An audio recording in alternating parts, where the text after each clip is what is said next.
Bonjour à tous, bienvenue. Laissez-nous des commentaires si vous souhaitez nous poser des questions pendant le live. On va y répondre. J'ai un œil sur les commentaires. N'hésitez pas à mettre un like également et à partager ce live-là qui, j'espère, va vous plaire. J'ai plein de questions à poser à mon invité, Jonathan. Et puis, on va commencer. Je pense que on va laisser les gens se connecter au fur et à mesure. Mais Jonathan, avant de commencer, j'aimerais que tu te présentes pour ceux qui ne te connaissent pas. Et puis, où est-ce qu'on peut te trouver sur les réseaux sociaux, si tu as un site internet également.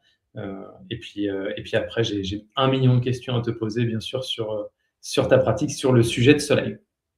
Ok, ok, super. Donc bonsoir à tous. Donc moi c'est Jonathan Berger. Je m'occupe de la page Samadhi Energy Healing on trouve sur Instagram. Vous la retrouverez sur TikTok, sur YouTube également. Je partage de temps en temps du contenu, donc du contenu qui est lié à la guérison, au développement personnel, à la spiritualité, tout ce qui est son, fréquence de guérison. J'aime beaucoup travailler donc avec les fréquences de guérison, les bols chantants.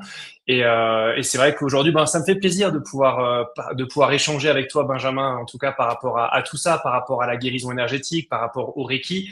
Ça me touche en tout cas que tu m'aies choisi comme invité pour cela et c'est génial parce qu'on va pouvoir en parler. Et encore une fois, après moi, j'ai vraiment une philosophie assez particulière par rapport au Reiki. J'ai appris le Reiki en France en 2009. Je me suis formé en 2009 au Reiki au premier niveau.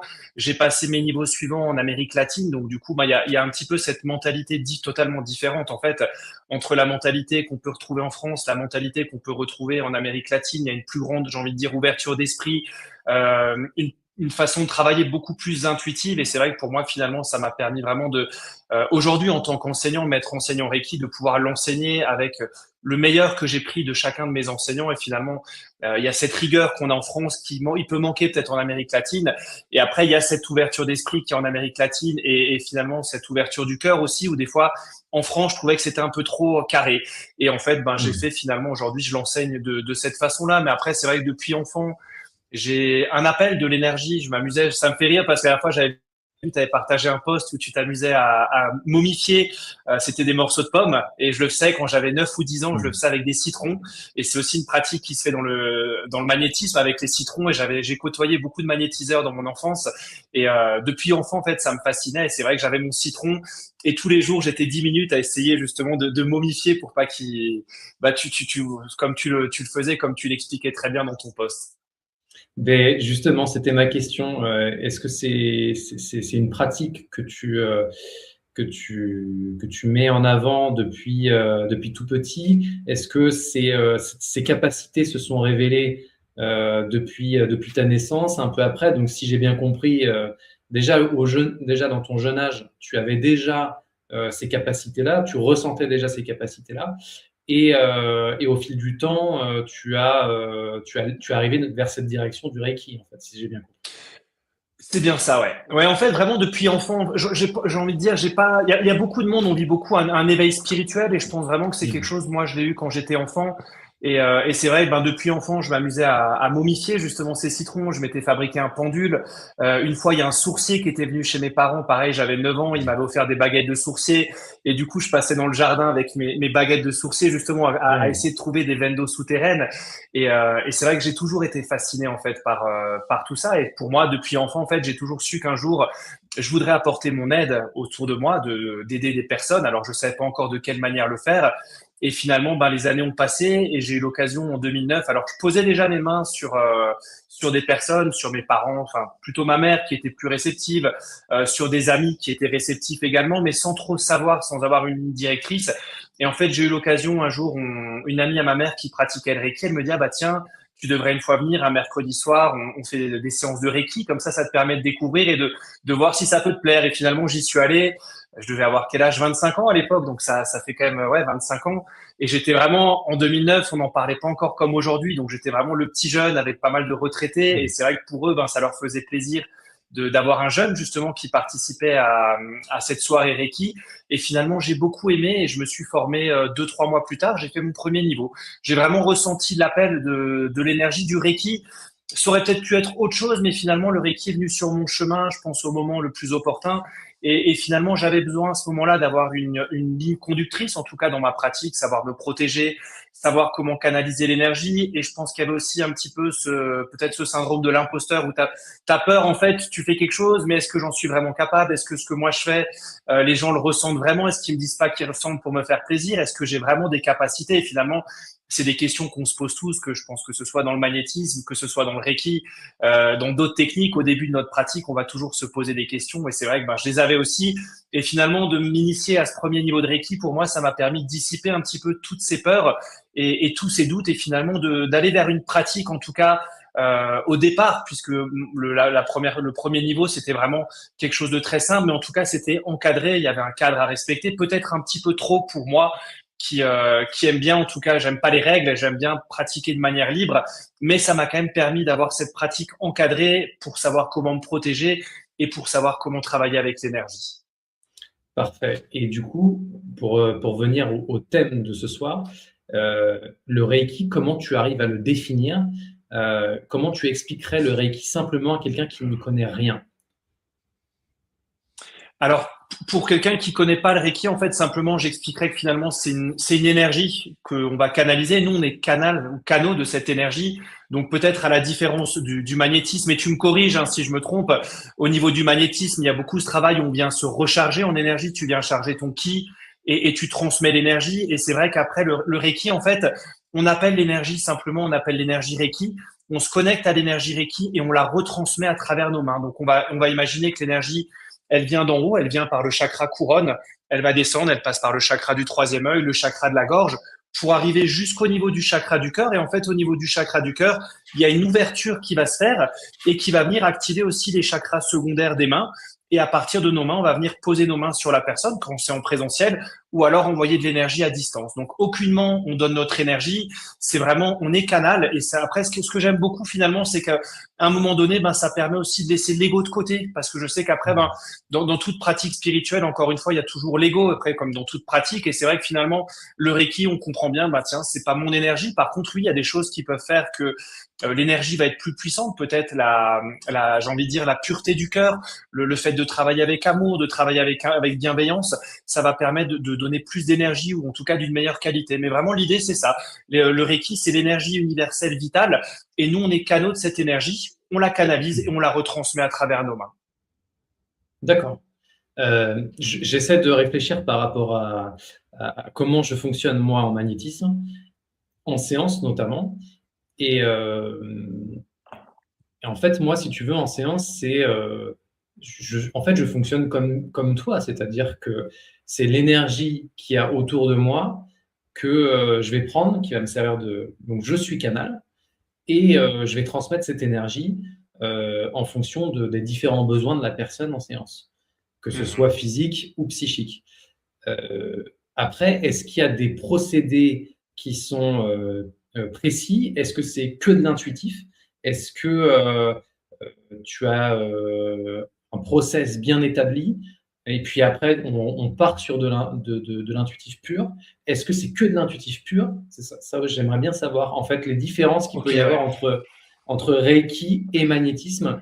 Parce qu'encore une fois, ceux qui nous regardent et nous écoutent, je voulais absolument inviter un spécialiste en Reiki parce que moi-même déjà, j'avais du mal à comprendre ce qu'était vraiment le Reiki.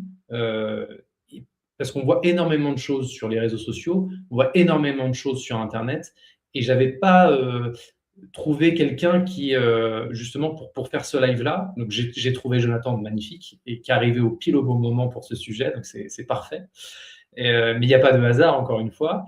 Mais voilà, je voulais comprendre et apprendre aussi avec vous les différences qu'il pouvait y avoir entre le magnétisme, une séance énergétique pure, et le Reiki, sachant encore une fois que chaque praticien est différent, chaque praticien gère ses séances différemment, et chaque praticien apporte quelque chose de différent aussi. Donc, moi, ce que j'aimerais savoir, c'est voilà, ces différences-là qu'il peut y avoir, et si au final, c'est vraiment différent de faire une séance de magnétisme et une séance de Reiki. Voilà. Ok, ouais, non, c'est une très bonne question. Alors après, effectivement, ben, comme peut-être dans le magnétisme, tu vas faire, il y a des passes magnétiques, il y a différentes choses qu'on va pouvoir aborder. Le Reiki, c'est un petit peu différent dans le sens où c'est vraiment de l'imposition de main. Donc finalement, quand tu vas apprendre le Reiki, tu vas te former au premier niveau de Reiki, tu vas apprendre des positions de main, donc une vingtaine de positions que tu vas placer sur la personne. Et de manière générale, tu vas rester 3 minutes par position et simplement te déplacer sur le corps de la personne, lui demander de se retourner et continuer les autres positions des mains. Après, moi, je sais qu'aujourd'hui, quand je fais un soin Reiki, c'est plus vraiment un soin Reiki comme je l'enseigne à mes élèves.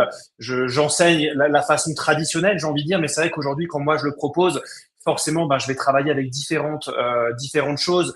Je vais aussi faire des passes énergétiques. Je vais faire des balayages aussi, des nettoyages de cette façon-là, parce qu'après, c'est des choses qui font partie aussi de mon apprentissage. Autre que le Reiki, j'aime bien combiner en tout cas différentes techniques. Des fois, je vais emmener un bol chantant, des fois, je vais emmener des cristaux, mais c'est vrai qu'après, le Reiki, très simplement, voilà, tu vas faire les positions des mains. Moi, dans mon enseignement, en tout cas aujourd'hui, comment je l'enseigne à mes élèves, je leur apprends les positions des mains, je leur enseigne, mais je leur mets bien cette petite chose qui pour moi est importante à l'esprit, c'est que finalement, les positions des mains, c'est quelque chose qui a été ajouté au Reiki quand on a occidentalisé le système Reiki. C'est-à-dire qu'au départ, la personne qui a, j'ai envie de dire, redécouvert le Reiki, puisque on parle du Reiki comme une énergie millénaire qui existe depuis des milliers d'années, finalement, la personne qui a redécouvert le Reiki il y a une centaine d'années, Mikao Usui, il a canalisé l'énergie, il travaillait simplement avec l'énergie et ensuite il a formé différentes personnes au Reiki. Et on a un des maîtres Reiki, donc notamment Shuryo Hayashi, c'est un de ses élèves qui est devenu une figure renommée dans le Reiki, qui a justement systématisé le système Reiki en créant justement les positions des mains pour occidentaliser le système, puisque l'esprit occidental, des fois, a besoin de plus de structure. Et c'est vrai qu'aujourd'hui, ben, un soin Reiki, très simplement, tu vas mettre une musique. Il y en a certains qui aiment mettre une musique avec une petite cloche qui va sonner toutes les 3 minutes. Et toutes les 3 minutes, ça sonne, ok, je change. Je passe en dessous de la tête, les oreilles, au niveau du troisième œil, au niveau de la gorge. Et en fait, je vais avoir différentes positions. Donc, c'est bien au début pour se faire confiance. Mais c'est vrai que moi, aujourd'hui, ce que je pousse, en tout cas, je pousse en avant mes élèves vraiment à se connecter à leur intuition, à leur propre ressenti pour vraiment s'approprier le soin énergétique et pas forcément le faire, je veux pas dire comme un robot parce qu'après ça marche très bien pour certains, mais en tout cas ma façon à moi de fonctionner, c'est vraiment j'écoute mes ressentis. Si maintenant je ressens que la personne elle a besoin que je reste 20 minutes au niveau de la zone de la tête, je vais rester 20 minutes et je vais pas faire 3 minutes, 3 minutes, 3 minutes. Je vais vraiment m'écouter, écouter mes ressentis. En tout cas, c'est vraiment ça que j'essaye de transmettre. Mais c'est vrai que tu as vraiment tout un protocole. Tu vas appeler l'énergie au départ. Tu appelles l'énergie Reiki 3 fois. Tu vas te mettre en position Gassho. Donc la position Gassho, c'est les mains jointes en position de prière, les pouces au niveau du cœur. Tu appelles l'énergie Reiki. Ensuite, tu vas faire l'ouverture de l'aura de la personne. Tu vas faire tes positions des mains. Tu vas refermer l'aura de la personne. Et chaque niveau, en fait, parce qu'on dans le Reiki, on va retrouver différents niveaux. Donc après, selon les écoles, certains l'enseignent en 3 niveaux, certains l'enseignent en 4 niveaux. On retrouve des symboles. Donc à partir, par exemple, du deuxième niveau de Reiki, on est initié au symbole. On va avoir un symbole qui va permettre de renforcer le soin énergétique, de potentialiser, de focaliser l'énergie et qu'on va aussi utiliser comme symbole de protection.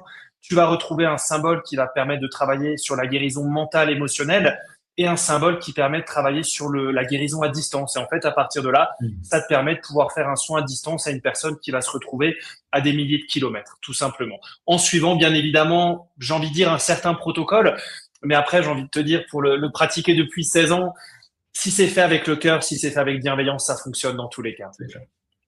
Et donc, du coup, ma question est la suivante par rapport à tout ce que tu viens de dire. Est-ce que le Reiki est accessible à tout le monde, selon toi? Totalement, ouais. C'est vraiment fait pour tout le monde. Et je le vois, j'ai dû former plus de 800 personnes. Enfin, j'ai formé plus de 800 personnes au cours de ces dernières années. C'est vrai que grâce aux réseaux sociaux, ça m'a permis aussi d'avoir une petite présence et d'avoir quand même pas mal d'élèves. Donc, j'ai pas mal d'élèves que j'ai formés. Et c'est vrai que c'est des questions qui reviennent tout le temps. Finalement, est-ce que j'en suis capable? Est-ce que je peux y arriver? Et on a tous, hein, comme je disais avant, on a tous ce manque de confiance et finalement, tout le monde peut le faire. Et pour moi, c'est chouette. Après, c'est aussi une satisfaction parce que finalement, j'ai toujours le retour de mes élèves. Et quand ils me font, tiens, Jonathan, j'ai fait mon premier soin, c'est fantastique. La personne, elle a ressenti ça.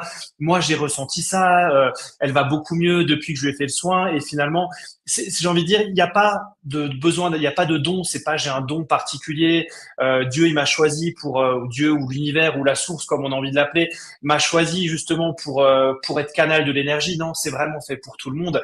J'ai même initié mes enfants au Reiki. Mon fils, je l'avais initié quand il avait 4 ans. Je lui ai refait l'initiation il y a pas longtemps. Il en a 11. Ma fille, pareil, elle a 7 ans. Je l'ai initiée au Reiki. Alors, encore une fois, entre guillemets, c'est pas, ils vont pas faire des soins sur d'autres personnes. Ils vont pas faire un autotraitement sur eux qui va durer 21 minutes, mais simplement, je leur ai appris les chakras.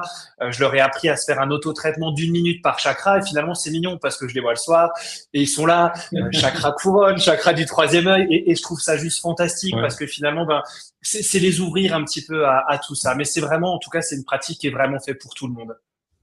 Est-ce qu'il y a des pièges dans cette pratique dans lesquels tombent ces praticiens, enfin, en tout cas certains praticiens?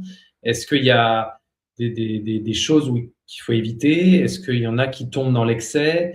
Est-ce que, au contraire, c'est une pratique qui est très bien suivie avec quand même une partie protocole et puis une partie du coup intuitive?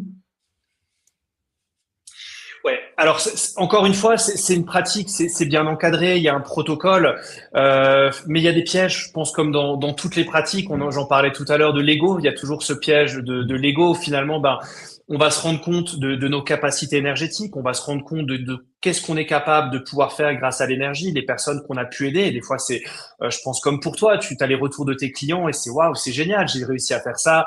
J'ai réussi à faire ça. Et donc du coup, c'est aussi important de garder les pieds sur terre, d'être bien ancré, de garder à l'esprit qu'on n'est que canal de cette énergie et c'est vraiment super important de pas laisser l'ego prendre trop de place. Pour moi, en tout cas, c'est vraiment quelque chose d'important. Après, les pièges, ben, de la même façon, des fois, tu peux avoir l'avis d'autres personnes. Tu vois, tu as d'autres personnes qui vont pouvoir des fois apporter des avis négatifs. Et encore une fois, comme sur toute pratique, moi, je me rappelle quand à l'époque, j'avais commencé le Reiki en 2009, on parlait de yoga. À cette époque-là, les gens qui faisaient du yoga, ils étaient mal vus. C'était vraiment une pratique qui était à mettre entre guillemets. Ah non, lui, il fait du yoga, c'est quelqu'un de bizarre et tout ça. Le Reiki, j'en parle même pas. Et c'est vrai qu'aujourd'hui, ben, de temps en temps, j'ai des personnes qui me disent, ah bah tiens, on m'a dit que le Reiki, c'était une énergie négative. Des fois, on va me parler d'une autre énergie. On me dit, ah bah tiens, qu'est-ce que tu penses du Lao Chi? On m'a dit que c'était une énergie négative. Et en fait, tu auras toujours des gens qui vont avoir une idée négative et qui vont venir peut-être critiquer une technique. Et je crois que ce qui est important, c'est vraiment de se fier à ce qu'on ressent. Et moi, je sais qu'en 16 ans de pratique, j'ai jamais eu de choses négatives par rapport au Reiki. J'ai toujours fait dans cette énergie d'amour, dans cette énergie de bienveillance.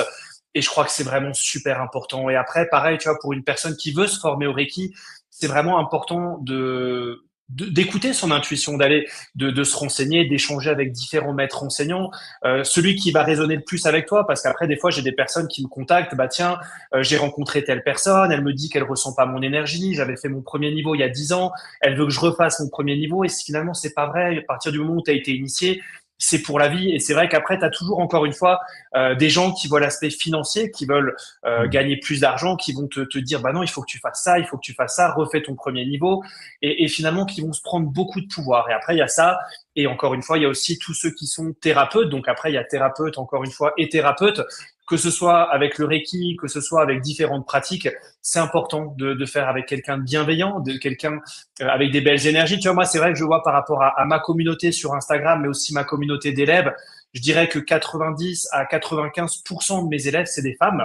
J'ai quelques hommes, mais finalement, il y en a quand même pas beaucoup. Et c'est vrai qu'après, quand j'ai des hommes, j'aime bien toujours leur répéter, tu vois, qu'il y a toujours ce respect par rapport à la femme, le respect, il y a vraiment important, tu vois, de faire les choses avec respect, parce que j'ai déjà eu des retours où finalement on me dit, bah tiens, j'ai fait un soin énergétique, et je parle pas du Reiki, tu vois, je veux pas dire une énergie en particulier, mais des thérapeutes qui disent, bah tiens, il faut que tu enlèves tes vêtements, il faut que tu te mettes en sous-vêtements, l'énergie va passer mieux, et c'est des pratiques que j'ai déjà entendues, et moi c'est un truc, quand j'entends ça, tu vois, ça me, Ah ouais. et je trouve ça horrible, tu vois, et Ah finalement, ouais. c'est pour ça que Ok. c'est vraiment important. Et c'est vrai que moi, en tant qu'enseignant Mm. homme, c'est vraiment pour moi important quand j'ai des hommes. Et je le sais très bien, c'est des gens qui sont amenés à me rencontrer. C'est des gens bienveillants. Mais après, je remets toujours l'accent dessus où finalement, bah tiens, on a des positions des mains. À un moment donné, on va être au-dessus de la poitrine de la personne. On laisse un espace. Tu vois, le Reiki, ça peut un soin Ouais. Reiki. Tu peux le faire en contact avec la personne, poser tes mains sur la personne ou laisser 5 à 10 centimètres. Mais c'est vrai que quand on passe sur des zones, les zones intimes, c'est super important. Donc c'est vraiment important. Mais je le dis et c'est quelque chose que je répète tout le temps dans mes formations parce qu'après, Je préfère le répéter trop que pas assez parce que c'est quand même des pratiques des fois qu'on entend des gens qui abusent, comme dans le yoga ou des fois des enseignants de yoga qui vont pratiquer, qui vont montrer des positions, qui vont un petit peu abuser. Et je crois que comme dans toute pratique, il y a des pièges, mais c'est aussi à nous, en tant qu'être humain, de savoir discerner les bonnes personnes des mauvaises personnes, se fier à nos intuitions et pas forcément se limiter, se dire bah tiens, lui il enseigne le Reiki, je vais aller chez lui. Si on sent que l'énergie, si on sent qu'il y a quelque chose qui va pas chez la personne, ok, peut-être que cette personne elle est pas faite pour moi et je vais plutôt aller me former avec lui, ou alors je vais plutôt faire un soin avec cette personne qu'avec cette personne. Je voulais juste revenir sur ça et je trouve que c'est une bonne aparté qu'on peut faire. Que ce soit le magnétisme, le Reiki ou d'autres pratiques énergétiques, si on vous demande d'enlever vos vêtements, c'est non. On est bien d'accord, c'est non. L'énergie passe à travers les vêtements. Euh, Jamais de ma vie, j'ai demandé à quelqu'un d'enlever ses vêtements, homme ou femme. C'est des pratiques qui, voilà, c'est des warnings qui doivent s'allumer. Si vous arrivez en séance et qu'on vous dit, alors là, il va falloir vous déshabiller, vous mettre en sous-vêtements, mais vous inquiétez pas, non, non, c'est niet, Jamais. n'enlevez rien, vous partez. Et c'est comme les praticiens qui vous demandent, je vais faire des vidéos là-dessus aussi, j'y pense là depuis un petit bout de temps, mais des praticiens qui vous disent, il va falloir 10 séances, il va vous falloir une séance par mois pendant 6 à 8 mois. Enfin, voilà, il y a plein de choses comme ça, des warnings, des red flags maintenant, comme on dit, où c'est niet, c'est non, quoi. Et comme l'a très bien dit Jonathan, et je le redis aussi dans mes vidéos, faites en fonction de votre ressenti. Si vous voyez qu'il y a quelque chose qui cloche, que vous ne ressentez pas vraiment bien la personne, le praticien ou la praticienne, c'est non, c'est terminé. Même si quelqu'un vous a conseillé, c'est non. Et moi-même, quand on me dit à la fin de la séance, est-ce que vous connaissez un praticien pour travailler tel domaine, etc. Je dis oui, j'en connais. Mais allez voir vous-même et faites confiance à votre ressenti. Parce que moi, ce que je vais vous proposer, peut-être que ça ne vous ira pas. Pour moi, ça m'ira, mais peut-être que pour vous, ça ne vous ira pas. Donc, faites avec votre ressenti, c'est important, c'est le plus important. Et surtout quand il y a quelque chose qui cloche et que vous voyez qu'il y a, tiens, ça c'est pas normal qu'on me demande ça en séance, ou tiens, je trouve que là il abuse un peu, ça rien que ça, c'est terminé, vous tournez les talons et vous partez voir quelqu'un d'autre. Voilà, ça c'est important parce que malheureusement, et c'est comme dans tous les domaines, il y a des gens qui sont très bienveillantes, qui font quelque chose de très pro, de très carré, et puis il y en a d'autres qui en abusent et qui vont profiter des faiblesses des autres aussi. Et donc voilà, c'est aussi pour ça que je fais ces lives, c'est aussi pour ça que je fais ces vidéos, pour vous expliquer qu'il y a des très belles choses, il y a des très bons praticiens qui proposent des choses excellentes, mais aussi il faut faire attention à des praticiens qui sont malveillants. Ça m'est arrivé moi personnellement, pour la petite histoire, quand tout a commencé, quand spirituellement tout s'est ouvert chez moi, on m'a conseillé, je ne suis pas allé voir quelqu'un, on m'a conseillé d'aller voir quelqu'un. J'ai fait l'erreur d'écouter cette personne-là. Et c'était un praticien malveillant qui m'a proposé des séances hors de prix. Euh, on était en pleine période Covid, donc je ne savais pas du tout vers qui me rapprocher. Et puis j'ai senti que, en plus de faire ces séances très chères, eh bien, il y avait une sorte d'emprise envers moi. Et tout de suite, j'ai compris qu'il fallait absolument que j'arrête là. J'ai arrêté. Et c'est à ce moment-là où je me suis dit, si un jour je deviens praticien, parce que ce n'était pas du tout écrit que je devienne praticien, si un jour je le deviens, je ferai tout l'inverse. Et donc, c'est ce que je me force à faire. Et c'est pour ça aussi que je fais ces lives-là. C'est pour ça aussi que j'essaie de vous montrer, d'expliquer tous les outils qu'il peut y avoir. Et puis aussi, moi, en séance, de vous expliquer ce que je vois, ce que je fais et pourquoi je le fais. Et du coup, j'essaie aussi de le faire au maximum sur ma chaîne YouTube et puis sur les réseaux sociaux pour vous montrer tout ce qu'il y a et puis prendre, vous, ce que vous avez à prendre au moment où vous en avez besoin. C'est le but aussi. Mais voilà, faites attention parce que, encore une fois, il y a du bon et il y a du moins bon. Et il faut faire confiance à son ressenti parce que le ressenti, c'est la meilleure boussole qu'on a. Je ne sais pas si tu es d'accord avec moi, Jonathan, par rapport à ça. Totalement. Non, mais totalement. Et ce que tu dis sur le fait de l'emprise, et effectivement, et moi, pour moi, c'est super important aussi. Et c'est vrai que pendant longtemps, j'ai accompagné les personnes et chaque fois, je leur dis, on fait un soin et en fonction de ce que tu ressens, si tu ressens que ça t'a suffi, tant mieux, c'est parfait. Si t'as envie, tu ressens que tu as envie de faire plus, on en fait plus. Mais c'est vrai que jamais créer cette dépendance chez la personne. Et je me rends compte, des fois, j'ai des personnes qui deviennent elles-mêmes, elles se rendent compte des bienfaits et elles reviennent. Et au bout d'un moment, je leur dis stop, je pense qu'on a fait assez de séances. Et après, alors après, moi, ce que je leur propose, puisqu'après j'enseigne le Reiki, c'est que plutôt que d'être dépendant à un thérapeute, à aller payer tous les mois un soin, une fois par mois, deux fois par mois, c'est ce que je leur dis. T'as envie, tu te formes au Reiki. Et après, simplement, bah, tu te fais tes autotraitements toi-même et comme ça, t'es plus dépendant à personne. Mais c'est vrai que des fois, je dois mettre une pause sur les soins énergétiques. Ça m'est arrivé quelques fois où je dis stop, ça sert à rien de faire plus. En tout cas, moi, de mon côté, j'ai fait tout ce que je pouvais. Je crois qu'après, il y a aussi une grande partie finalement où ça vient de la personne et finalement la personne quand elle crée, on crée cette dépendance ou alors quand elle-même elle s'attache à un thérapeute, des fois, ben elle oublie, j'ai envie de dire, elle oublie de faire son propre travail personnel parce que finalement, le chemin de la guérison, c'est un chemin qui est long.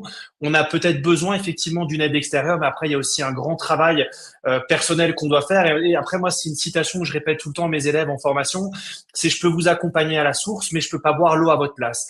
Et c'est vrai que j'ai des outils, je peux vous aider, mais à un moment donné, vous aussi de votre côté, c'est pas de vous dire bah tiens, je vais faire la fête, je vais faire ci, je vais faire ça, je vais boire de l'alcool, je vais me remettre dans une relation qui me fait du mal et aller voir Jonathan une fois par mois pour que finalement ben, il travaille avec le Reiki ou avec une autre technique, c'est qu'à un moment donné, c'est de prendre des décisions en conscience. Qu'est-ce qui me fait du bien? Est-ce que je médite tous les jours? Est-ce que je fais du sport pour apporter cet équilibre?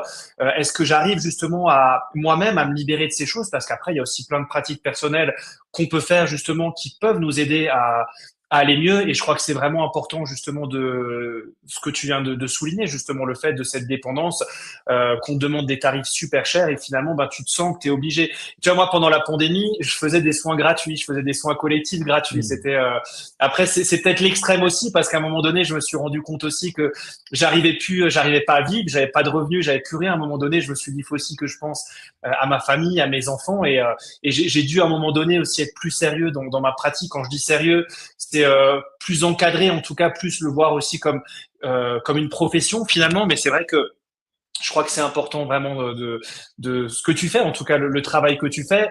Et après, je te corrige aussi sur quelque chose, c'est que finalement, tu dis c'était pas écrit, mais je pense que si c'était écrit. Si tu fais ça aujourd'hui, c'est Oui, quelque chose qui a été écrit dans tous les cas. oui, oui, je pense aussi, mais au moment où je me suis dit si je deviens praticien, je l'avais pas, je le ressentais pas en fait, pas encore. Et je vois un commentaire de Sandrine Maniev qui dit oui, on m'avait demandé de me déshabiller, j'ai arrêté le soin. Donc c'est parfait, c'est très bien, c'est la bonne chose à faire tout de suite. Et je voulais revenir sur les fréquences de soins, de séances. Et je suis entièrement d'accord avec toi et je fonctionne exactement pareil. Moi, en règle générale, allez, on va dire 80% des séances, une seule séance, ça suffit. Parce que la personne a besoin de travailler de son côté avec les outils que je donne. Selon les cas, selon les personnes et le travail à faire, des fois, ça peut être 2, voire 3 séances. Mais après ça, j'ai pas plus que de 3 séances maximum. Et c'est pour ça que je dis à chaque fois, quand on vous demande, et quand j'ai pour la première fois une personne qui me dit, j'étais avec un praticien avant et je faisais une séance par mois et ça a duré 1 an et demi, je dis non, il y a un problème. Il y a un problème. Et c'est pareil aussi, quand la séance est terminée, qu'il y a une deuxième ou une troisième, je dis à la fin, c'est terminé, il n'y aura pas d'autres séances par rapport au travail qu'on a fait, il n'y a pas besoin de séances complémentaires. On me dit, on me rappelle 2, 3 semaines après en me disant j'aimerais bien avoir une séance. Je dis non, parce que ça ne sert à rien. Il y a des choses à travailler de son côté. Et même si tout se passe bien, on s'entend bien et c'est cool, mais non, je peux pas faire de séance pour faire de séance, je déteste ça. Et il faut que vous ayez ce genre de praticien. Alors, on ne dit pas qu'on est parfait, hein, mais il faut que vous ayez aussi ce genre de praticien qui est capable de vous dire non. Non, on a fait le travail qu'il faut. Vous avez des choses à mettre en place dans votre vie, des choses à modifier, pour aller sur votre chemin qui doit être le vôtre. Et puis, maintenant, c'est à vous de faire. S'il y a des besoins, des questions que vous posez, vous n'avez pas forcément la réponse, je suis là. Si dans les prochains mois, vous voulez qu'on refasse le point, moi, je vérifie avant de valider la séance pour vraiment savoir si c'est vraiment nécessaire ou pas de faire cette séance-là. Mais encore une fois, quand vous venez nous voir, en tout cas pour moi, si vous venez me voir, c'est on fait la séance. S'il y a besoin de plus, ok, peut-être, à voir si vraiment il y a besoin. Mais après, quand je dis que cette séance-là, c'est terminé, qu'il n'y en a pas besoin d'autres, il n'y en a vraiment pas besoin d'autres. Et je vérifie, je revérifie s'il y a vraiment besoin, parce que je trouve ça fou. Moi, c'est quelque chose qui me rend fou d'entendre des praticiens qui abusent de personnes pour faire des séances et faire des séances, alors qu'au final, ça ne sert strictement à rien. Et donc, je fais vraiment attention à ça et essayer aussi de travailler avec ce genre de praticiens qui n'abusent pas. Et puis voilà, faites encore confiance à votre ressenti, c'est le principal. Totalement. Oui. Après, alors quand même, je rajoute juste une parenthèse pour ceux qui vont voir un praticien Reiki. Dans le Reiki, tu sais, on recommande entre 3 et 4 séances. Donc après, ça diffère un petit peu du magnétisme. Donc si maintenant il y en a qui écoutent le live et qu'on leur propose un accompagnement sur 3 ou 4 séances, c'est quelque chose qui est normal. Encore une fois, alors avec une séance, c'est possible qu'on arrive à éliminer énormément de choses et que la personne n'avait pas besoin de faire plus. Mais des fois, il y a besoin de 3 ou 4 séances. Donc ça dépend encore une fois. Mais tu vois, par exemple, l'enseignement, j'ai envie de dire, traditionnel du Reiki, en tout cas moi, comment on me l'avait enseigné en France à l'époque, c'était de faire une séance par jour de manière consécutive pendant 4 jours. Pour moi, aujourd'hui, c'est quelque chose qui me semble un petit peu fort énergétiquement et j'ai plus tendance, si j'ai une personne qui veut un accompagnement sur 4 séances, on va faire une séance pendant un mois, 4 séances pendant un mois, une séance par semaine, et après on arrête. Et c'est largement suffisant. Mais c'est vrai qu'aujourd'hui, j'ai encore changé un petit peu ma façon de travailler, comme je travaille avec différents outils. Je travaille avec un outil qu'on appelle la table radionique quantique, et c'est un outil qui est extrêmement puissant. Et c'est vrai que quand je travaille sur une personne, j'aime bien la première séance, si j'ai un accompagnement, je vais faire une séance avec la table radionique quantique et ensuite je vais terminer avec des soins énergétiques. Ça dépend vraiment des personnes, mais j'ai envie de dire que la plupart du temps, quand je fais des soins, c'est de manière individuelle et c'est vraiment en fonction de la personne, en fonction de ce qu'il y a à travailler. Mais je suis entièrement d'accord, c'est vraiment important de ne pas rentrer dans cette dépendance aux soins énergétiques. Mais par rapport à ça, par rapport au Reiki, effectivement, on conseille 3 à 4 séances. Donc si jamais il y en a certains où on aura conseillé 3 ou 4 séances, c'est pas de l'abus, c'est simplement que dans le Reiki, on peut recommander jusqu'à 3 ou 4 séances. Je vois un commentaire de Bogdanovich Laura qui dit: Bonjour Benjamin, Jonathan, j'aimerais savoir s'il y a une façon de bien choisir avec quelle énergie nous sommes capables de travailler, celle qui résonne le mieux en nous, celle qui est faite pour nous. Est-ce qu'il y a une énergie? Moi, j'ai ma réponse, mais je veux te laisser répondre en premier. Est-ce qu'il y a une énergie spécifique pour travailler, ou est-ce que il y a autre chose? Alors, pour moi, en tout cas, mon avis à moi, donc, c'est effectivement, il y a différentes énergies. On retrouve le magnétisme, on va retrouver le Reiki, et dans le Reiki, on va retrouver le Reiki traditionnel, le Reiki Usui. Il y en a qui vont travailler avec le Reiki Karuna. J'enseigne également le Reiki Karuna, et tu vas retrouver différents types de Reiki. Aujourd'hui, il y a vraiment différentes écoles, différents courants d'énergie Reiki, d'énergie qui ont été canalisées. Moi, je travaille aussi avec l'énergie christique, je travaille avec les énergies pléiadiennes. Après, encore une fois, c'est un travail du cœur. La finalité, elle est la même. C'est connecté à la source. Donc, en quelque sorte, le but, en tout cas, de cette séance, ça va être la même. Mais après, peut-être qu'une personne qui recherche, en tout cas, se demande, est-ce que je suis plus attiré par ça? Qu'est-ce qui sera le mieux pour moi? Simplement écouter, en fait, qu'est-ce qui résonne avec toi? Tu vois, moi, aujourd'hui, je suis en train de travailler sur une formation qui s'appelle Tameana. C'est une formation qui a été développée en Argentine. En Amérique latine, ça marche extrêmement bien. C'est super connu.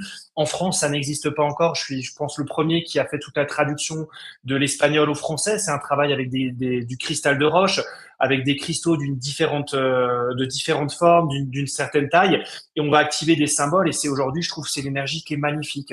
Et c'est vrai que j'aime beaucoup l'utiliser. Et c'est vrai qu'après, Peut-être que se dire, bah tiens, aujourd'hui, bah tiens, je me sens attiré par cette énergie.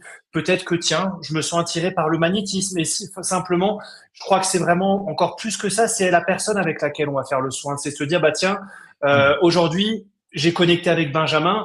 Aujourd'hui, j'ai entièrement confiance en Benjamin pour faire un soin énergétique.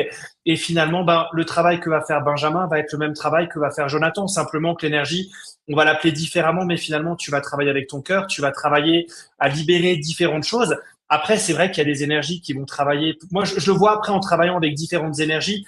Des fois, j'ai des sessions de Reiki qui vont aider, et des fois, j'ai besoin d'un complément. J'ai peut-être besoin de travailler avec ma table radionique quantique. Si par exemple, j'ai des entités, si j'ai de la magie noire sur une personne, moi, avec le Reiki, j'ai pas cette capacité de dire tu as de la magie noire qui a été faite sur toi dans une vie passée. C'est quelque chose, à moins d'être médium ou d'avoir des facultés hyper développées. Tu vois, quand je travaille avec la table radionique quantique, je travaille avec un pendule. J'ai une table, un pendule, j'ai différents symboles et en fait finalement je vais poser des questions. Le pendule va me répondre effectivement, il y a une entité qui est sur la personne, il y a de la magie noire. Je vais demander est-ce que ça vient du passé, est-ce que c'est du présent et ça me permet vraiment de pouvoir déterminer. À ce moment-là, je vais pouvoir l'annuler, l'éliminer. Donc après ça dépend. Encore une fois, ça dépend de qu'est-ce qu'on cherche à travailler. Après, est-ce que c'est la même énergie, l'énergie de Reiki et l'énergie du magnétisme, d'après toi? Dans tout cas, dans ce que moi on m'avait enseigné, c'était différent, tu vois. Alors D'accord. après aujourd'hui, pour moi J'ai bien fait de te non. poser la question. Tu vois, après aujourd'hui, tu vois, je travaille avec l'énergie christique. Peut-être pour moi, l'énergie christique est encore différente du Reiki. C'est connecté, mais je pense qu'il y a peut-être une fréquence supérieure. Peut-être, je pense qu'il y a des énergies qui ont été canalisées à des moments différents. Et en fait, sans dire qu'elle est mieux, mais simplement, ça travaille sur une fréquence différente. Donc, c'est une question qui est difficile à répondre, hein, finalement, parce qu'après, je pense que les deux énergies sont magnifiques et je crois que finalement le résultat, enfin le travail qui est fait est le même. Après, de dire qu'il y en a une qui est mieux que l'autre, non. Tu vois, pour moi, il n'y en a pas une où je vais dire qu'elle est mieux que l'autre. Je crois que c'est tous la même chose. C'est un nom différent. C'est connecté à la source. Après, ça peut travailler sur des fréquences différentes, mais après, la finalité est la même. Donc après, je pense vraiment simplement une personne qui se pose la question de vers quelle énergie me tourner, peut-être plus vers la personne, vers quelle personne me tourner ou qu'est-ce qui résonne avec moi aujourd'hui. Moi, par rapport à ça, pour moi, j'ai l'impression que c'est la même énergie. Alors, peut-être qu'il faut l'expliquer différemment, mais en tout cas, moi, ce que je ressens au fond de moi, j'ai l'impression que c'est la même chose. C'est juste peut-être la façon de faire qui est différente. Mais pour moi, la finalité reste la même. C'est-à-dire que on a l'intention d'aider l'autre, de comprendre les blocages de la personne, et puis de trouver les clés pour débloquer ça. Donc, pour moi, j'ai envie de dire, l'énergie est universelle et peu importe la pratique, pour moi, tant que la finalité reste la même, bon, la question ne se pose pas. Mais après, c'est une très bonne question de Laura. C'est une très bonne Mais, question, ouais. et donc, au final, chacun a sa propre réponse. Mais du moment que la finalité reste la même, j'ai envie de dire, comme tu dis, fais en fonction de ce que tu ressens. Et si tu penses, et ce que tu ressens, c'est que, il faut que tu te diriges plus vers le Reiki, parce que ça te correspond plus, va vers le Reiki. S'il y a une autre pratique qui te correspond plus, qui t'appelle plus, va sur cette autre pratique. Mais pour moi, dans tous les cas, la finalité restera la même parce que ta conscience fera que tu voudras aider et tu voudras tout faire pour, j'ai envie de dire, guérir la personne ou l'aider en tout cas à aller mieux. Voilà. Et je vois un autre commentaire de Laura qui dit: J'ai vu ta formation, Jonathan, et je sais que cela m'appelle depuis que mon canal s'est ouvert. Je voulais être sûr de ne pas être fermé au reste, de pouvoir élargir. Donc, tu vois, ça l'appelle plus, toi, sur la partie Reiki, et c'est très bien. Et si ça t'appelle, vas-y. Et puis, tu vas voir que je pense que c'est au final la même finalité que moi. C'est-à-dire que moi, je me Totalement. suis rapproché plus sur le magnétisme, mais au final, je laisse maintenant une grande part sur la partie intuitive. C'est-à-dire que le magnétisme m'a permis de me donner un cadre. Et puis, plus j'ai avancé dans le temps, plus j'ai appris des choses personnellement et plus j'ai laissé ce cadre un peu de côté. Donc, je le garde toujours pour débuter mes séances. Et puis, pour certaines séances aussi, j'ai besoin et j'ai encore besoin d'avoir ce cadre-là. Mais maintenant, 80% des cas, les trois quarts de la séance, c'est de l'intuitive. Et je fais en fonction de mes ressentis. J'ai de la médiumnité, donc je fais aussi en fonction des messages que je reçois. Et ça me va. Et puis, j'ai l'impression que plus j'avance, et au final, je me rends compte que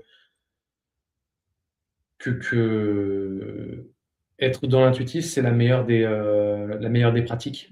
On peut avoir un cadre sur la partie Reiki, un cadre sur la partie magnétisme, un cadre sur d'autres pratiques. Mais au final, je pense que ce qui est le mieux, c'est de s'écouter, écouter les messages qu'on peut recevoir. Ça peut être des messages physiques, ça peut être des messages de l'au-delà, ça peut être des messages psychiques, peu importe. Mais je pense que la finalité, c'est ça. C'est ce qu'on ressent au fond. Et je pense qu'il n'y a pas de bonne ou de mauvaise ou de meilleure pratique que d'autres. Je pense que chaque pratique peut être différente, mais je pense que la finalité, tout se rejoint à chaque fois, quoi.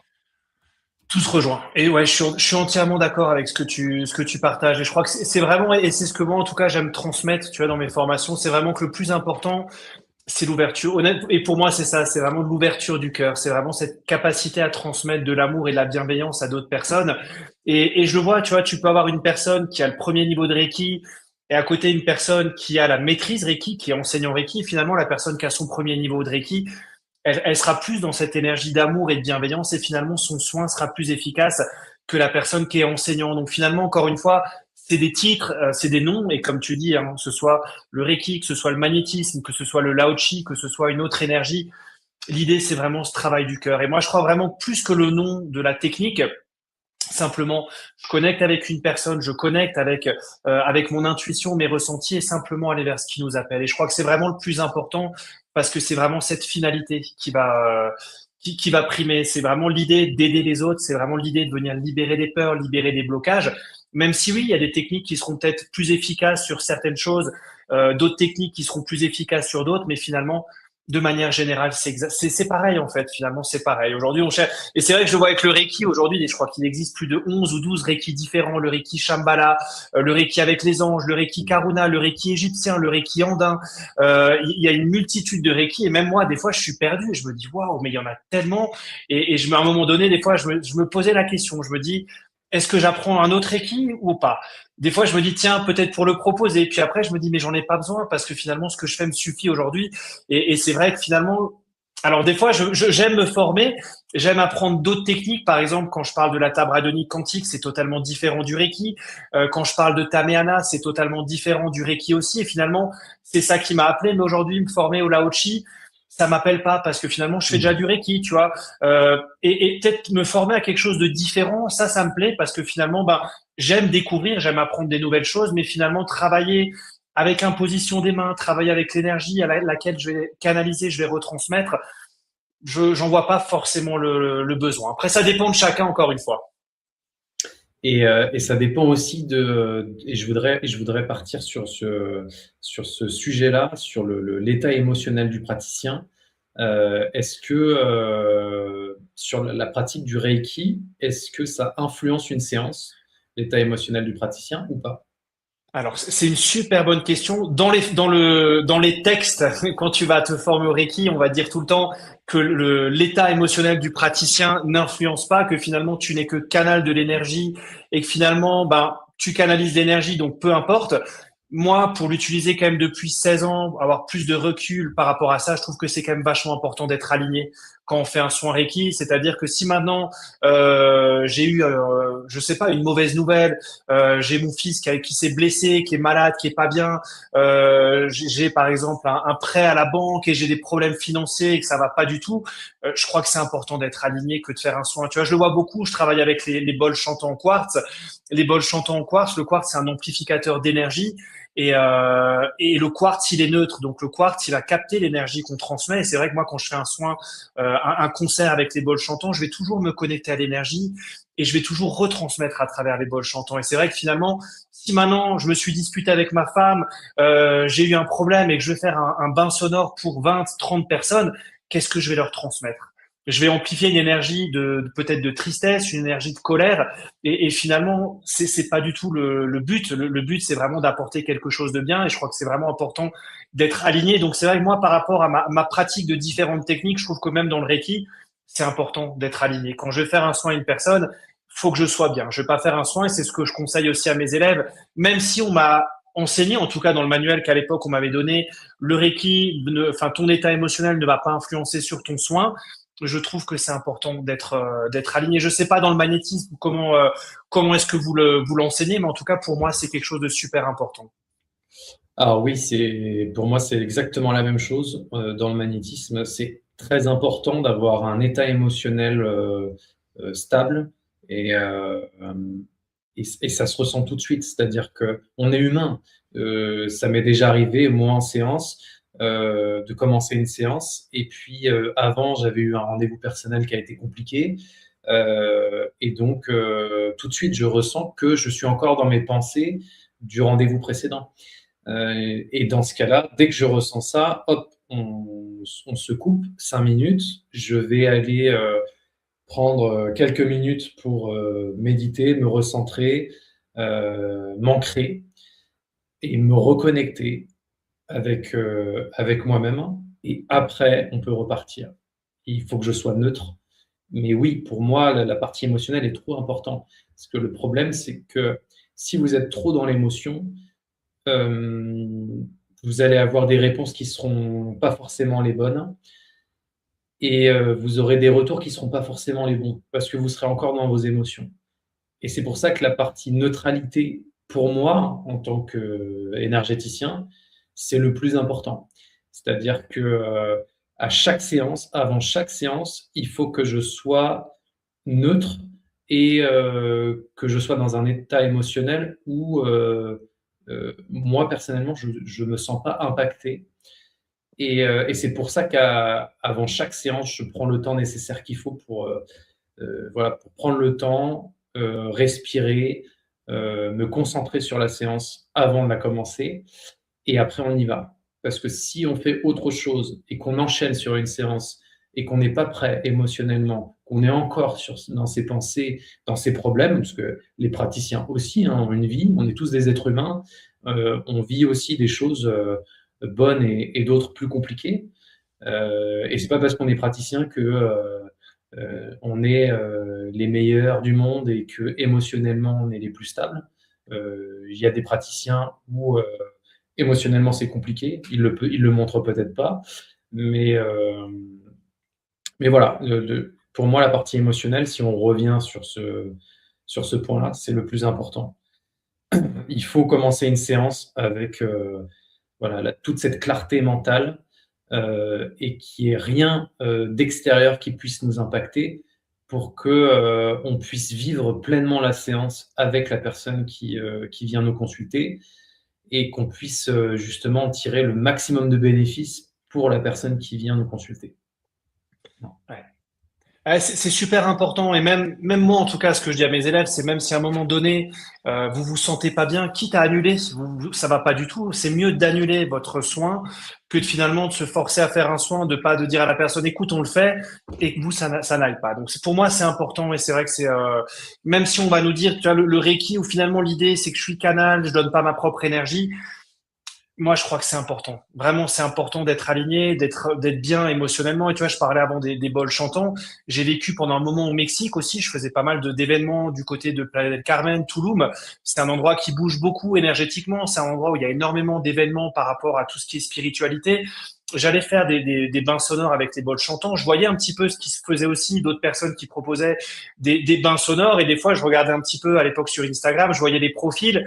Et je me dis, ah tiens, super, ils vont faire il y a eux qui font un bain sonore avec les bols chantants. Et quand je tombais sur le profil, ben, je voyais après un peu les photos, tout ça, et je les voyais en soirée avec à boire comme pas possible, sûrement à consommer des drogues comme pas possible. Et je me dis, elle est où la limite? Parce que finalement, pour moi, c'est pas aligné. Tu vois, quand on fait un travail comme ça, je crois que c'est aussi important d'être aligné, d'être ancré et de pas faire n'importe quoi. Donc il y a toute cette partie émotionnelle, mais il y a aussi cette partie où où je mène une vie quand même.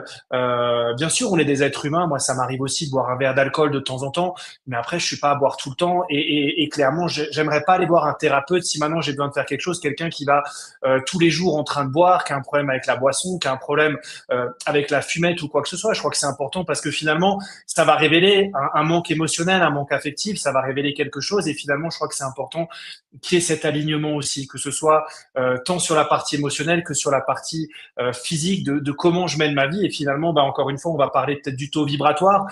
Si je bois de l'alcool, si je fume, si je fais la fête tout le temps, si je me comporte mal ou si je prends pas soin de moi, mon taux vibratoire, il va baisser. Et finalement, bah, je crois que c'est vraiment un mélange de choses qui vont faire que on va choisir une personne ou une autre, ou que le soin va être efficace ou non. Et je crois que c'est vraiment important, effectivement, par rapport à ce que tu disais, la partie émotionnelle, c'est super important. Ouais, pour moi, ça va de pair. Mm. La partie émotionnelle et l'hygiène de vie, pour moi, en fait, pour moi, c'est tellement naturel, ça devrait être tellement la base, en fait. On ne peut pas essayer d'aider des gens si nous-mêmes, on a une hygiène de vie qui est pas bonne, Non. si on ne s'écoute pas, si on est trop dans les excès. C'est pas logique, en fait. On parle de logique, là. Donc oui, s'il y a des praticiens qui sont dans des excès, après, c'est leur problème, c'est pas le nôtre, j'ai envie de dire. Mais oui, il faut que émotionnellement on soit stable, que l'hygiène de vie elle soit clean, quoi. Parce que forcément derrière, s'il y a des formes d'excès qui existent chez les praticiens, c'est qu'il y a des choses qui sont pas réglées chez eux. Donc forcément, la séance, ben, il y aura des choses qui vont être bien travaillées, et peut-être d'autres qui seront moins approfondies. Voilà. Donc, mais encore une fois, je prêche pas la bonne parole et il faut de tout pour faire un monde. Mais c'est sûr que pour moi, il faut que l'hygiène de vie, elle soit le plus irréprochable possible, quoi. De toute façon, pour moi, c'est la logique. Quand tu es praticien et que ça fait des années que tu fais des séances, forcément derrière, tu te rends compte que si tu n'as pas une bonne hygiène de vie, puis déjà, comment tu peux, toi personnellement, dire euh, euh, de prôner le bien-être, de prôner faites attention à ce que vous mangez, faites du sport et une bonne hygiène de vie. Si toi-même tu la respectes pas, comment tu peux Ça va tu, pas, tu peux, non. tu peux prôner la chose, tu vois. Là aussi, il n'y a aucune logique. Il y a des praticiens qui sont à l'opposé de ce qu'ils disent, quoi. Et pour moi, c'est totalement illogique, quoi. Donc c'est pour ça que, pour ceux en tout cas qui veulent devenir praticiens, qui veulent vraiment apprendre, que ce soit sur la partie Reiki ou sur la partie magnétisme, pas de souci, allez-y. Si vous sentez, allez-y. Mais il faut aussi que vous compreniez aussi comment vous fonctionnez à l'intérieur. Si votre hygiène de vie elle est bonne, si vous êtes stable émotionnellement, si vos problèmes personnels et peut-être des brèches du passé que vous avez encore, si vous ressentez encore ça, peut-être qu'il y a un travail à faire personnel avant de partir là-dessus. Et puis, vous allez voir que les résultats seront meilleurs parce que forcément, si vous avez fait votre travail avant, ben forcément, derrière, ben, il n'y aura pas ce décalage entre faites ce que je dis, mais moi, ce que je fais à côté, bon, ben, il y a un décalage, mais bon, on ne le voit pas. Mais voilà, il y aura forcément un truc qui ira pas, en fait. Et ça ne sera pas équilibré en vous. Il y aura forcément un moment où ça va se sentir, que ce soit pour vous ou pour les autres. Et donc, pour moi, c'est la logique d'être aligné. Donc, on parle d'alignement depuis tout à l'heure.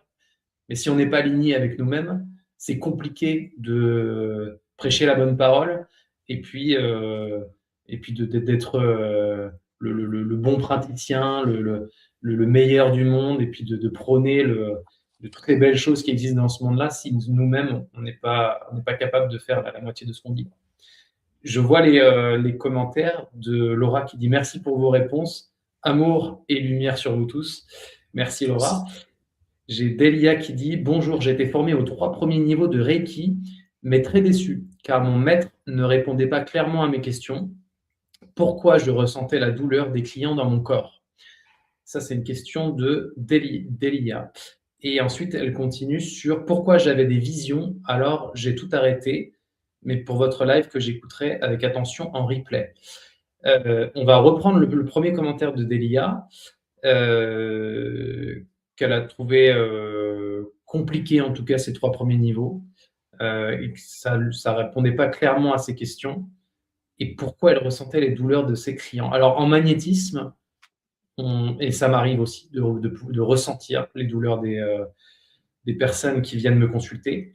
Ça peut être des douleurs émotionnelles ou des douleurs physiques, mais il n'y a rien de grave. Enfin, pour moi, je trouve même que c'est bien de les ressentir parce que on est vraiment dans la peau de la personne et on sait ce qu'elle ressent. Donc pour moi, je trouve que c'est un atout, quoi. C'est un ressenti que vous avez et qui n'est pas négatif, au contraire. C'est top d'avoir ce ressenti, de pouvoir ressentir ce que vit la personne, ce qu'elle ressent au fond d'elle, parce que pour moi, ça vous permet de mettre le doigt sur le problème et puis après de chercher l'origine. Parce que moi, c'est comme ça que je fonctionne. J'essaie de comprendre pourquoi il y a ce blocage quand je l'ai compris et puis de trouver la clé pour diminuer ce blocage émotionnel, cette partie un peu psychique qui est compliquée. Et pour moi, je le prends plus comme un atout, quelque chose de très positif, et puis d'une capacité, d'un ressenti qui est plus développé, plutôt que quelque chose de négatif au final. Je ne sais pas si tu es d'accord ou pas, Jonathan. Si, totalement. Si, je vois exactement pareil. Après, je comprends Delia où finalement, j'ai aussi des fois des élèves qui me posent la question et des fois il y a cette peur de vraiment se dire pourquoi est-ce que je ressens tiens, j'ai commencé à faire un soin, j'ai mal au genou, pourquoi est-ce que maintenant j'ai mal au genou et en fait simplement comme tu dis, et c'est une faculté supplémentaire où finalement on est hyper sensible et on arrive à ressentir différentes choses et moi je le vois aussi comme quelque chose comme un plus parce que pareil moi aussi je ressens les choses et finalement ça m'aide aussi à orienter l'énergie de par les ressentis que je vais pouvoir avoir. Ça m'arrive des fois de faire un soin et finalement de ressentir qu'est-ce que la personne elle a vécu. Tiens, je travaille avec une femme et dans ma tête et ça fait mal au cœur parce que des fois je me dis je crois qu'elle a perdu un bébé pendant sa grossesse et je me dis waouh et finalement j'arrive à ressentir le mal-être à l'intérieur et finalement à la fin je lui dis pas parce que finalement je suis pas du genre à te faire un rapport, j'ai ressenti ça, ça, ça, ça, ça. Je crois que c'est important finalement aujourd'hui. Autant au début, quand j'ai commencé à pratiquer, j'aimais bien, j'ai ressenti ça, j'ai ressenti ça. Aujourd'hui, finalement, c'est pas mon rôle et en même temps, encore une fois, il peut y avoir aussi ma propre interprétation. Donc, des fois, je préfère en dire moins et simplement laisser la personne, l'aider elle-même à prendre conscience de différentes choses. Et finalement, cette personne, j'ai rien dit. Et elle-même, elle me dit, tiens, ça m'a fait énormément de bien. Elle me dit, c'est Jonathan, je te l'ai jamais dit. J'ai une fois perdu pendant la grossesse un bébé. Et waouh, ça m'a mis, et encore là, ça me met la chair de poule. C'est que c'est mes ressentis. Et finalement, c'est simplement des capacités qu'on a. Donc après, pourquoi est-ce que je peux comprendre qu'elle soit déçue justement par sa maître Reiki? Parce qu'on a besoin des fois de comprendre, on a besoin en tant qu'élève, on a besoin d'être rassuré. Et je crois que c'est important effectivement quand on a un maître enseignant. En tout cas, après je corrige le terme maître parce que c'est vrai qu'on dit maître. Reiki, ça vient du Japon, donc on voit vraiment c'est le terme sensei, comme par exemple dans le karaté, dans un sport d'un art martial, on va dire le sensei, mais vraiment pas maître comme un maître spirituel au sens propre. Pour moi, en tout cas, quand on dit maître Reiki, c'est vraiment l'enseignant Reiki. Je me considère aucunement au-dessus de personne, et c'est simplement c'est le nom qu'on utilise en France. Et j'aime bien le clarifier. Tu vois, même en Amérique latine, c'est différent. Ici, c'est maestro. Maestro, ça peut être l'électricien, le monsieur qui est électricien. Il vient réparer quelque chose. Tu vas l'appeler maestro. T'emmènes ta voiture chez le mécanicien. Le mécanicien, c'est le maestro parce que c'est celui qui est spécialisé dans son domaine. Et avec le Reiki, c'est pareil. Mais c'est vrai qu'un élève, il a besoin d'être rassuré. Je comprends. Et moi, j'ai souvent eu des élèves finalement qui sont venus en cours de formation, qui sont venus chez moi parce que finalement, des fois, ils me posaient des questions sans être mes élèves et je leur répondais. Je faisais peut-être le travail que leur enseignant devait faire et finalement qu'elle ne faisait pas. Donc, c'est vraiment important. Mais en tout cas, ce que tu as répondu, pour moi, c'est exactement ça. C'est vraiment... il n'y a pas de mal, au contraire, ça nous donne, c'est qu'on a vraiment ces ressentis et finalement, c'est juste une personne qui est plus réceptive, qui est plus sensible, va ressentir justement le soin. Mais en tout cas, après, je vois par rapport à son commentaire, j'avais des visions, j'ai tout arrêté. Il faut pas en avoir peur. Et je sais qu'il y a beaucoup de personnes, des fois, elles ont peur de leur propre ressenti. elles ont peur de ce qu'elles ont pu développer en elles. Et je crois que c'est important de l'accepter. Et je crois qu'il y a beaucoup de personnes, finalement, quand on est enfant, on a beaucoup de ressentis. L'éducation qu'on peut avoir, elle vient vraiment finalement fermer tous ces ressentis, le troisième œil. On parle beaucoup des vaccins. Les vaccins, justement, viennent travailler sur le troisième œil, viennent fermer justement les vaccins, l'éducation, différentes choses. Et je crois que c'est vraiment important. Même le fluor, on dit que le fluor aussi, le fluor qu'on utilise dans les dentifrices, vient calcifier la glande pinéale. Et en fait, il y a plein de choses, plein de facteurs externes qui vont faire que finalement, on perd tous ces ressentis, toutes ces capacités. Et finalement, quand ça revient à l'âge adulte, je me forme au Reiki, je me forme au magnétisme, je me forme à une autre technique. Bah tiens, j'ai une ouverture du chakra couronne, j'ai une ouverture du troisième œil, et d'un coup, je commence à ressentir des choses et ça peut me faire peur, c'est normal. Mais il faut pas en avoir peur. Simplement, c'est juste, euh, moi, je trouve que c'est magique finalement. C'est quelque chose de super qui va nous aider tant pour nous-mêmes qu'après pour accompagner d'autres personnes, si bien sûr on en a envie. Après, c'est pas obligatoire, mais en tout cas, il faut pas en avoir peur.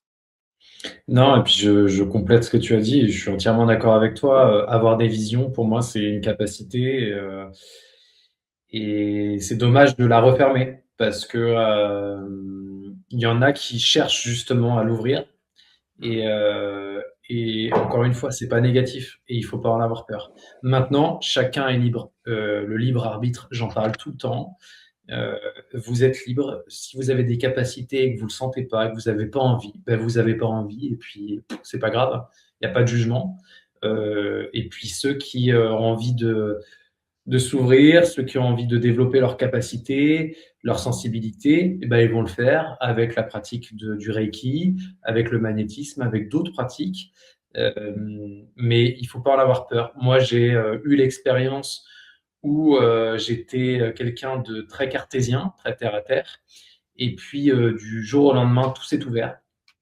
J'ai eu une nuit un peu cauchemardesque où j'ai tout eu comme un film d'horreur. Et j'ai eu peur. J'ai eu peur et je savais pas comment gérer la situation.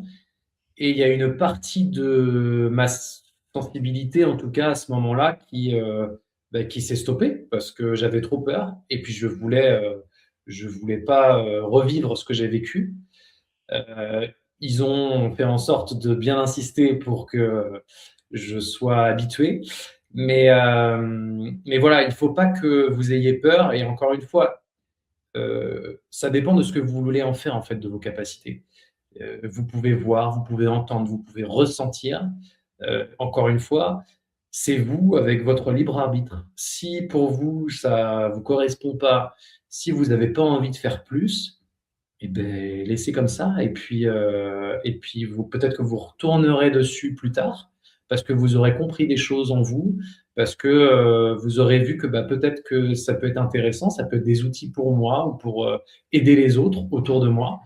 Et puis, il y en a qui ont déjà des sensibilités et puis qui ont envie de s'ouvrir encore un peu plus. Donc, ils font le travail, ils font ce cheminement pour ouvrir leur capacité et puis s'en servir pour soi et puis pour les autres, pour aider les autres. Donc, après, encore une fois, chacun est libre de faire ce qu'il veut. Il y a le libre arbitre et c'est le plus important, quoi. Et je vois Delia qui a répondu: merci d'avoir pris le temps de répondre aux questions, car ces sensations me faisaient peur. Ah ben voilà, on répond à ces questions. Et donc, on avait bien compris que tu avais peur. Donc, n'aie pas peur.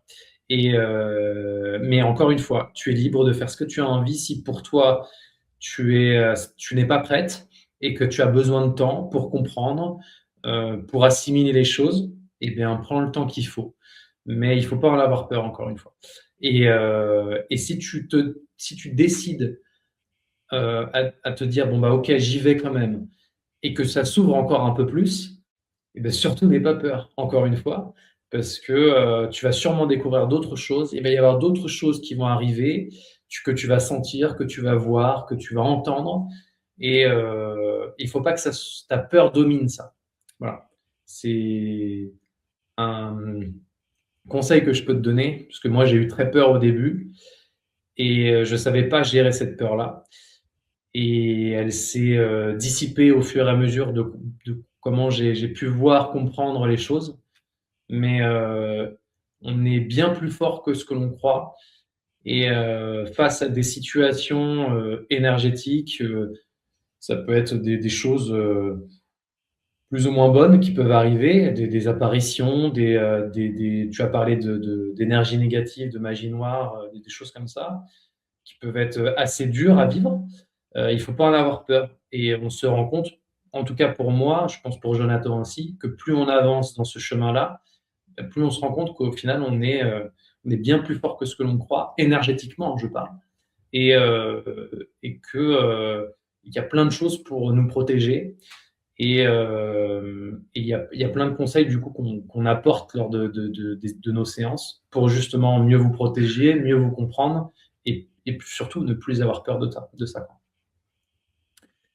Je vois les autres commentaires. Bonsoir, une personne me propose de m'enseigner le Reiki en une journée avec un groupe de 3 personnes. Je n'ai pas confiance. Ai-je eu raison de refuser? C'est un commentaire de Cancalou. Est-ce que tu veux répondre, Jonathan? Ouais, bien sûr. Alors, après, je crois que est-ce que tu as raison, est-ce que tu as eu raison de refuser? Après, encore une fois, ça dépend de toi, finalement, ça dépend du ressenti que tu as eu avec la personne.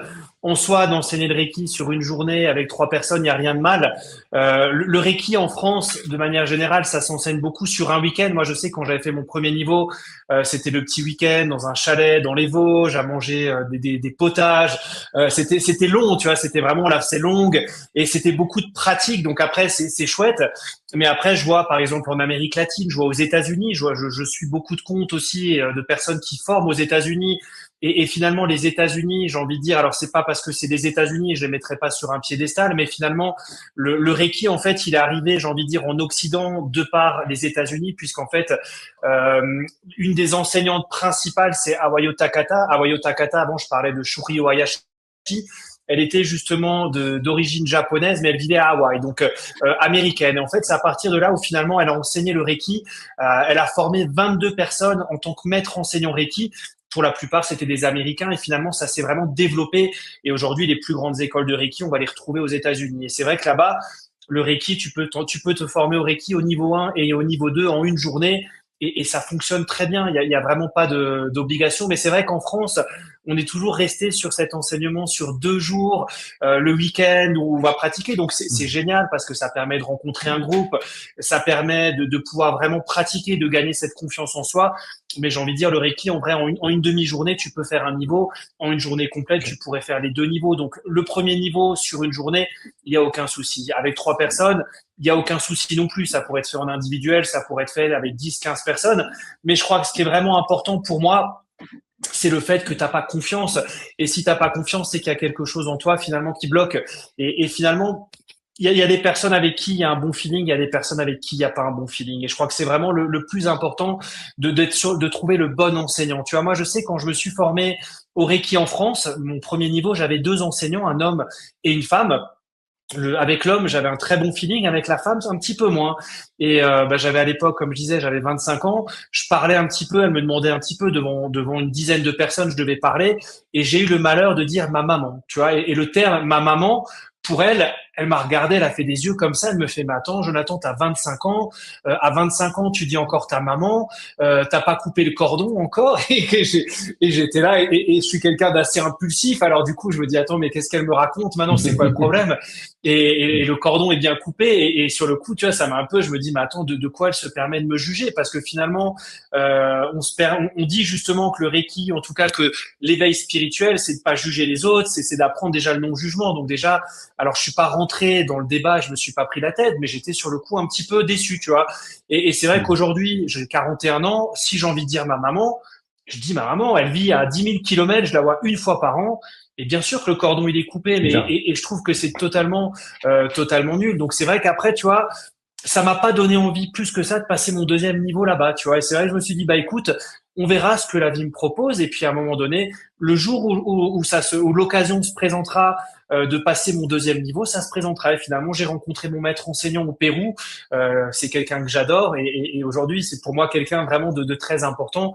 Il m'a enseigné énormément de choses et voilà tout simplement. Donc je crois vraiment que par rapport à ça, si elle a eu raison de refuser, je crois que oui, si tu l'as pas senti, simplement tu as eu raison. En soi, il y a rien de mal, l'enseignement sur une journée, mais ce qui est important, c'est de te faire confiance et vraiment écouter ces ressentis, écouter cette intuition.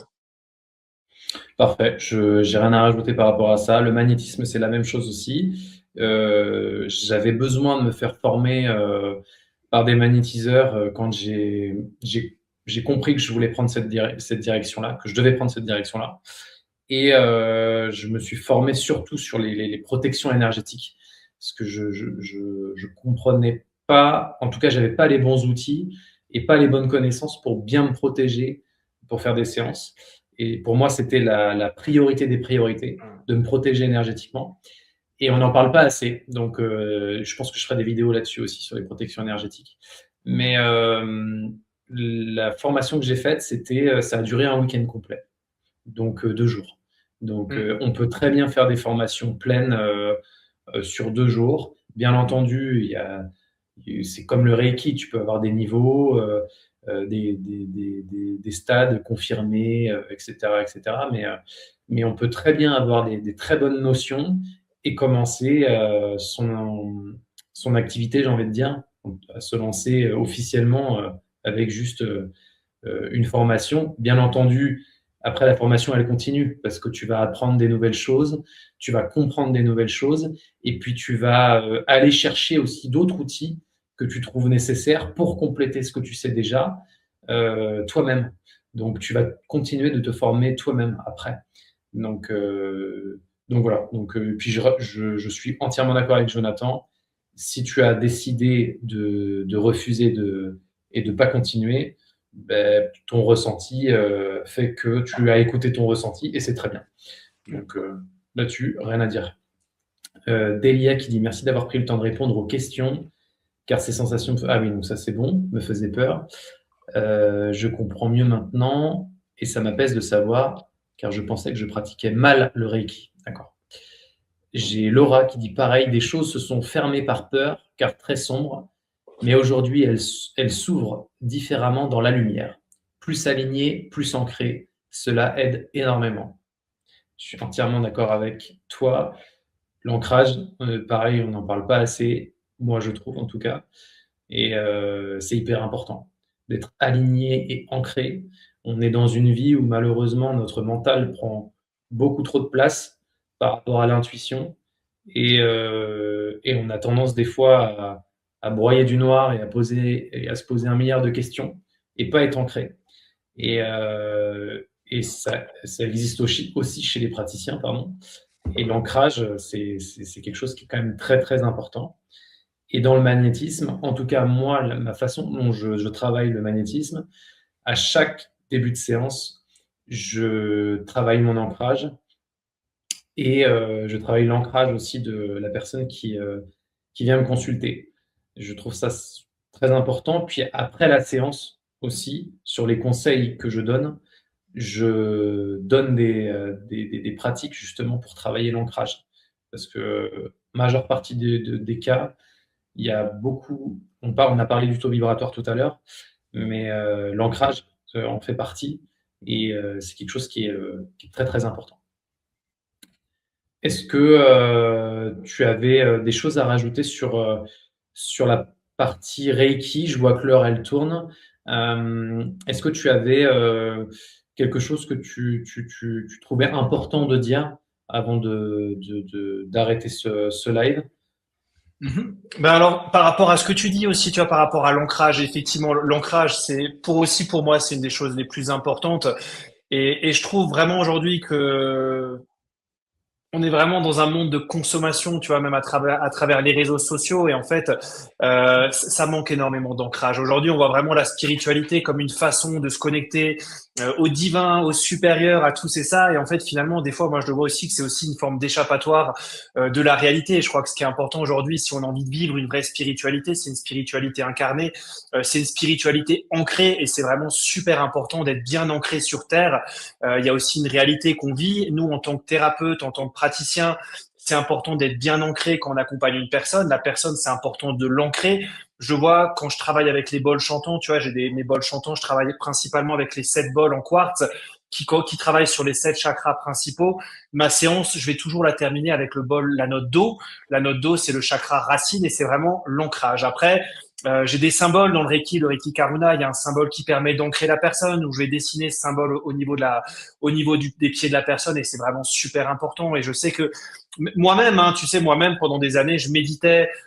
J'aime beaucoup méditer avec des cristaux. Je m'allongeais. J'ai une moldavite. Alors je sais pas pour ceux qui connaissent la moldavite, c'est un cristal qui est, on dit que c'est une tektite, c'est une pierre d'origine extraterrestre qui a été créée suite à l'impact d'un météorite. La moldavite, c'est un bijou. En tout cas, cette pierre, elle est vraiment très puissante. Elle nous permet de faire des choses assez fantastiques, en tout cas d'avoir des ressentis fantastiques. Et pendant un moment, je méditais juste avec une moldavite sur le troisième œil. Et en fait, c'était une erreur mais phénoménale parce que j'avais pas d'ancrage, tu vois. Et là où j'ai compris vraiment mon erreur, c'est que finalement, je peux aller capter des informations, je peux canaliser des informations, mais si je suis pas ancré, finalement, ces informations, elles vont rester en haut. Et ce qui était important, c'était de m'ancrer. Alors, d'utiliser peut-être un quartz fumé, d'utiliser peut-être ça peut être de la tourmaline noire, ça peut être d'autres types de cristaux d'ancrage. Et en fait, j'ai compris que c'était vraiment le plus important. Et c'est vrai qu'aujourd'hui, pour moi, l'ancrage, il est essentiel. Il est essentiel. Et c'est vrai que de vouloir s'échapper dans toutes ces pratiques méditatives, c'est génial, mais c'est super important aussi d'être conscient en tout cas de notre vie et de faire les choses alignées aujourd'hui en conscience. Je crois que c'est vraiment super important. Merci Jonathan pour toutes ces informations. J'avais une question que je t'ai déjà posée en début de live, mais que je vais te reposer pour ceux qui nous ont rejoints en cours. Où est-ce qu'on peut te retrouver pour ceux qui sont intéressés pour pratiquer le Reiki, pour en savoir plus? Ok, alors principalement, j'ai envie de dire sur Instagram, sur Samadhi Energy Healing. C'est mon compte principal, mais après je partage aussi un petit peu sur TikTok. Mais pour moi, TikTok c'est compliqué. Comme je suis à l'étranger, j'ai une carte SIM, je suis au Pérou, et en fait il y a tout un problème où finalement les publications elles sont pas beaucoup vues quand tu es à l'étranger. Et sur YouTube avec le même nom de compte. Mais principalement, ça sera sur Instagram. Il y a le lien de mon site internet où je propose différentes formations, que ce soit des formations sur le Reiki, des formations à la thérapie radionique quantique, pareil, qui est une pratique qui a été développée au Brésil. Et j'aime beaucoup ramener des choses un peu différentes, le traduire et le proposer en français. Et là, je propose aussi pour le mois prochain Tamiana, qui est une pratique vibrationnelle avec les énergies pléiadiennes que je trouve aussi exceptionnelles. Ben, on refera un live si ça te dit sur cette partie-là que je ne connais pas. Ouais, avec plaisir. Sur les autres techniques que tu utilises, parce que tu m'avais expliqué juste avant qu'on lance le live que bien entendu tu étais spécialisé en Reiki, mais que tu utilisais aussi d'autres techniques. Et je trouvais ça très intéressant parce que c'est des techniques que je n'ai pas encore abordées en live ou sur d'autres formats de vidéos. Et voilà. Et du coup, ça m'intéresse. Donc, Avec pour plaisir, ceux ouais. qui sont intéressés aussi, laissez-nous un petit commentaire. Pensez à partager la vidéo. Il y aura un replay, bien entendu, de ce live-là pour ceux qui nous ont rejoints en milieu ou en fin de live. Merci beaucoup, Jonathan, pour toutes ces explications, toutes ces informations. J'espère que ce live vous a plu. J'espère que le sujet du live vous a plu également. Et puis, on se dit à très bientôt pour un nouveau live, d'autres vidéos aussi qui arrivent sur ma chaîne. Je mettrai en description les liens, notamment pour rejoindre la page de Jonathan sur Instagram. Le lien de son site internet également en description de la vidéo que je mettrai. Et puis, merci beaucoup, Jonathan, pour toutes ces informations, tout ce que tu nous as communiqué. Ça nous a permis, en tout cas à moi, de mieux comprendre la pratique du Reiki. J'espère que pour vous aussi. Et puis, on se dit à très vite. Merci beaucoup. Merci beaucoup, Benjamin.